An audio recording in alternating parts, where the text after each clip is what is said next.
चित्रकूट जनपद में एक विवाहिता का संदिग्ध परिस्थितियों में फांसी के फंदे से लटका हुआ शव मिलने से हड़कंप मच गया है। मृतक विवाहिता के परिजनों ने उसके पति के अवैध संबंधों के चलते मृतका की हत्या करने के बाद उसका शव फांसी के फंदे से लटकाने का गंभीर आरोप लगाया है। मामला शहर कोतवाली क्षेत्र के खुटाहा गांव का है, जहां रहने वाली 36 वर्षीय आराधना पांडे का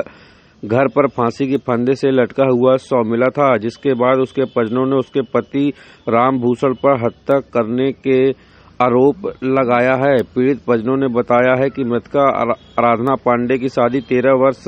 पूर्व रामभूषण के साथ हुई थी, जो वह पहाड़ी के प्राथमिक विद्यालय के देवल में तैनात है। शादी के कुछ ही दिनों बाद आरोपी पति किसी दूसरी अन्य महिला से उसके अवैध संबंध होने के चलते वह अपनी पत्नी के साथ आए दिन मारपीट करता था, जिसके बाद पीड़ित मृतक महिला आरोपी पति के खिलाफ कोर्ट चली गई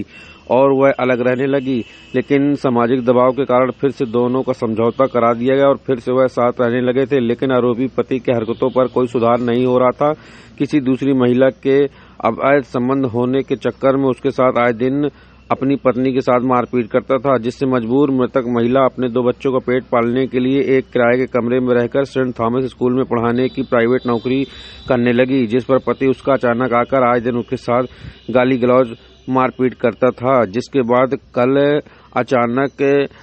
पीड़ित महिला ने फांसी के फंदे से लटक कर सुसाइड कर लिया है, जिस पर परिजनों को सूचना मिलने पर आरोपी पति पर उसकी हत्या के बाद शव लटकाने गंभीर आरोप लगाया है। पीड़िता द्वारा कल फांसी लगा के उनकी मृत्यु हो गई है, तो इसमें यही आया है, उनके बच्चियों से बातचीत की गई और पुलिस को भी संज्ञान था पूर्व में कि उनका अपने पति के साथ विवाद चल रहा था और जो पीड़िता हैं जिनकी मृत्यु हो गई है उनके द्वारा उनके किसी के साथ अवैध संबंधों का भी आरोप लगाया गया है। एक सुसाइड पत्र वो छोड़ के गई हैं जिसमें इसमें सारा विवरण है। एवं बच्चियों से पूछा गया तो उन्होंने भी यही कहा कि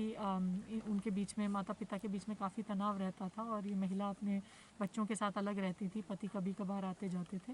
तो इस संबंध में उनकी तहरीर प्राप्त करके पीड़िता के परिजनों की मुकदमा 306, 498 एवं अन्य संबंधित धाराओं में पंजीकृत कर लिया गया है। पति को पुलिस द्वारा हिरासत में ले लिया गया है एवं गहनता से विवेचना के उपरांत जो अन्य नामित अभियुक्त हैं उनके क्या भूमिका रही है उसके संबंध में साक्ष्य संकलन के आधार पर अन्यों के विरुद्ध कार्रवाई होगी।